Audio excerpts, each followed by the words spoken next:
Everyone, welcome to my channel. आप सभी का मेरे चैनल पर फिर से स्वागत है। तो फ्रेंड्स, आज हम बात करने वाले हैं सीटेट से रिलेटेड जानकारी के लिए।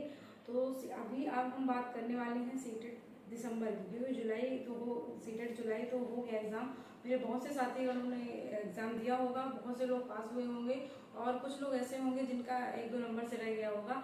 खासम खास उनके लिए ये जानकारी है, और जो सीटेट फर्स्ट टाइम दे रहे हैं उनके लिए भी है। और जो मेरे चैनल पर नए हैं वो चैनल को सब्सक्राइब करें, और क्योंकि यहाँ पर सीटेट से रिलेटेड जानकारी ऐसे ही मिलती रहेगी। तो शुरू करते हैं फ्रेंड्स। मैंने यहाँ पे बात करते हैं आज सीटेट दिसंबर की। जुलाई तो हो गया है, तो जुलाई में बहुत से लोगों ने फॉर्म भरे होंगे, लेकिन समथिंग 20 लाख बच्चे फेल हुए हैं। और यहाँ पर फिर से जुलाई सीटेट दिसंबर का फिर से नोटिफिकेशन आने वाला है। तो आज हम उसी के बारे में बात कर लेते हैं। तो मैंने कुछ टॉपिक्स यहाँ पे बनाए हुए हैं, क्योंकि अगर वीडियो बनाते हुए कुछ छूट जाते हैं, तो इस वजह से मैंने कुछ यहाँ पे देखिए ये टॉपिक बनाए हुए हैं कि आज मैं इन टॉपिक पे बात करनी है। तो फ्रेंड, जैसे कि हमारा सबसे पहले हम बात करेंगे कि एग्ज़ाम कब है, नोटिफिकेशन कब आएगा, सिलेबस क्या है, एलिजिबिलिटी क्या है, अपेयरिंग एलिजिबिलिटी क्या है, बीएड वाले फॉर्म भर सकते हैं या डीएलएड वाले। तो इन सभी चीज़ों के बारे में आज हम बात करने वाले हैं। तो सबसे पहले हम बात करेंगे एग्ज़ाम की। तो एग्ज़ाम हमारा होगा दिसंबर के आसपास, क्योंकि ऐसा एग्ज़ाम हो सकता है कि दिसंबर के आसपास हो जाए, क्योंकि नोटिफिकेशन की बात करें तो नोटिफिकेशन आएगा सितंबर में और नेक्स्ट मंथ। और यही आप लोग ये सोच रहे हैं कि नेक्स्ट मंथ मतलब अभी तो बहुत टाइम है और जब आएगा तभी। तो इसी वजह से लोग बस जो 20 लाख बच्चे फेल हुए हैं ना, तो इसी वजह से फेल हुए हैं, क्योंकि लोग ये समझ लेते हैं कि अरे अभी तो बहुत टाइम पड़ा हुआ है और हम तैयारी कर लेंगे। तो हमें ऐसा नहीं करना है। जैसे कि हमें पता चल जाए ना कि नोटिफिकेशन आने वाला है, तो हमें अपनी तैयारी शुरू कर देनी चाहिए, क्योंकि जब एग्ज़ाम का टाइम आ जाता है तो हम लोग ना ऐसे भड़बड़ा जाते हैं और कुछ चीज़ें हो पाती हैं, कुछ नहीं हो पाती हैं। तो इसलिए हम लोगों को ज़्यादा वो नहीं होना है, कुछ नहीं होना है कि अरे अभी बहुत टाइम है। तो इसके लिए आप लोग जल्दी से अपना वो प्रिपरेशन कीजिए। और बात रही सिलेबस की बात करें, तो सिलेबस हमारे 5 सिलेबस होते हैं। और जैसे कि दोनों लैंग्वेज हो गई, हिंदी सीडीपी, हिंदी इंग्लिश, और इंग्लिश से कोई संस्कृत भी लेता है तो संस्कृत, और सीडीपी, ईवीएस, मैथ, ये 5 सब्जेक्ट हो गए। 150 नंबर की रहता है एक पेपर। और इसमें क्या माइनस मार्किंग कुछ नहीं होती है, और ये इसमें मतलब कोई माइनस मार्किंग नहीं लगती है। सिर्फ अगर आप जितने क्वेश्चन करके आओगे, आपको आपके जितने सही होंगे आपको उतने ही नंबर मिलेंगे।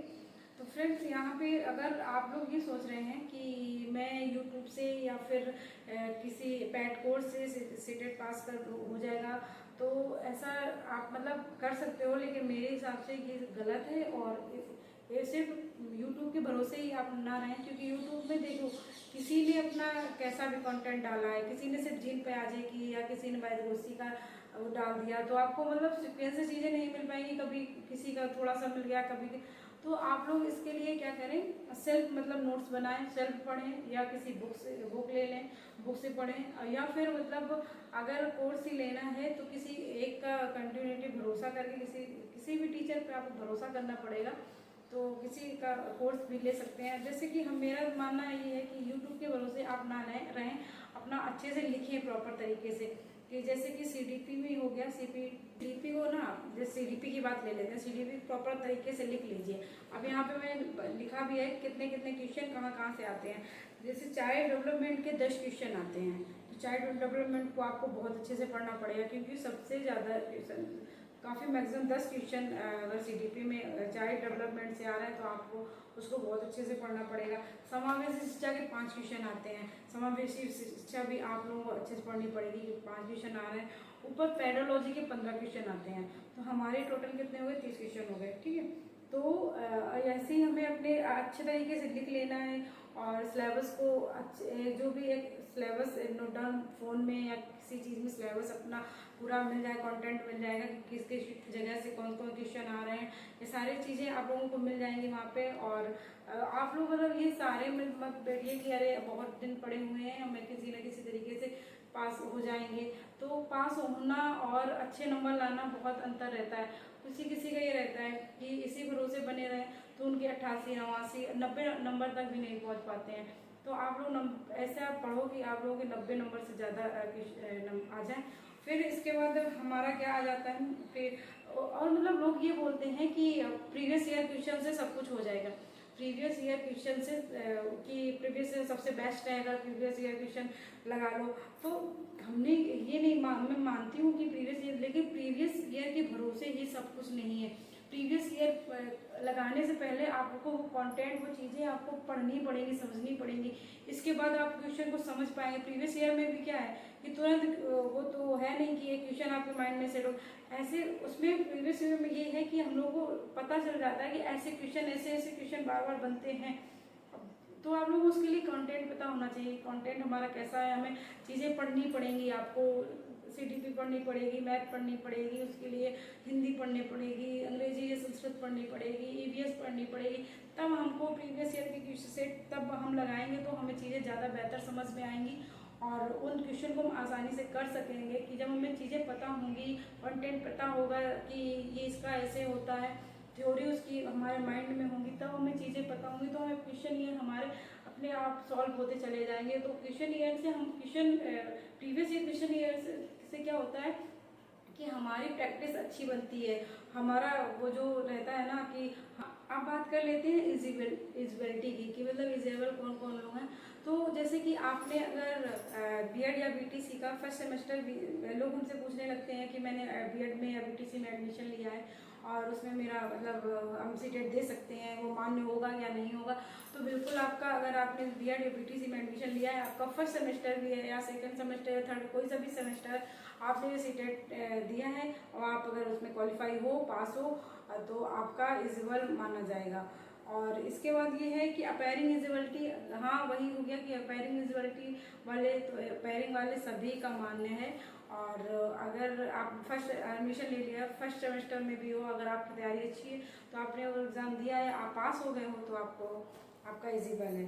फिर इसमें ये हमारा पॉइंट है B.Ed या DLED, मतलब कौन कौन CTET का फॉर्म भर सकता है। ये BSc और MSc फलाने ढिमके वाले तो फॉर्म भर नहीं सकते। जो कि जो टीचर के लिए, जो भी सर्टिफिकेट टीचर के लिए आपने पढ़ाई करी है, तो टीचरिंग जॉब लाइन वाले CTET का एग्ज़ाम दे सकते हैं। और हमारा अभी कुछ छूट रह गया। हाँ, तो बस इतने टॉपिक थे आज के लिए, और आगे के टॉपिक आगे बताते रहेंगे। और यही है, होता है कि अब ना हम लोगों को सिर्फ गाइडेंस की ज़रूरत है, और पढ़ना हमें अपने आपको खुद पड़ेगा। बस ये है, गाइडेंस चीज़ें हम बताते रहेंगे, आगे गाइडेंस करते रहेंगे कि कैसे क्या क्या चीज़ें करनी है आपको। और हमारे टाइम पे भी हमें किसी ने गाइड किया था, और अगर आप लोग भी हमसे गाइड हो तो बहुत अच्छी बात है, मैं भी कुछ कर सकती हूँ। और तो यही बस हमारी चीज़ें हैं। और मेरा CTET क्वालिफाइड है, और मैंने फर्स्ट अटैम्प्ट में भी 110 नंबर से पास किया था। तो मुझे भी लगता है कि मेरी थोड़ी सी जानकारी आप लोगों तक पहुंच पाए तो मुझे बहुत अच्छा लगेगा। और ज़्यादा टाइम नहीं, अभी से तैयारी शुरू कर दीजिए, आप लोगों के लिए अभी से बेटर रहेगा अगर तैयारी शुरू कर देते हैं अपनी।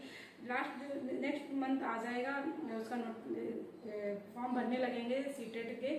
और आप लोग और मेरे साथ अगर CTET के ऐसे वीडियोस, और अभी तो मैं थोड़े से अपने नोट्स भी बनाए रखे हैं, थोड़े से बनाने मैं भी मेहनत करती हूँ आप लोगों के लिए। तो आप लोगों से जुड़े रहें, मेरे नोट्स अगर आप लोगों के काम आ जाए तो मेरे लिए बहुत खुशी की बात होगी। तो ठीक है, आज के लिए इतना ही। और अगर मेरी जानकारी थोड़ी सी भी अच्छी लगी हो तो चैनल को सब्सक्राइब करें, लाइक करें, कमेंट करें, शेयर करना बिल्कुल मत भूलें। मिलते रहेंगे ऐसे ही वीडियोज़ के साथ, तब तक के लिए अपना ख्याल रखें।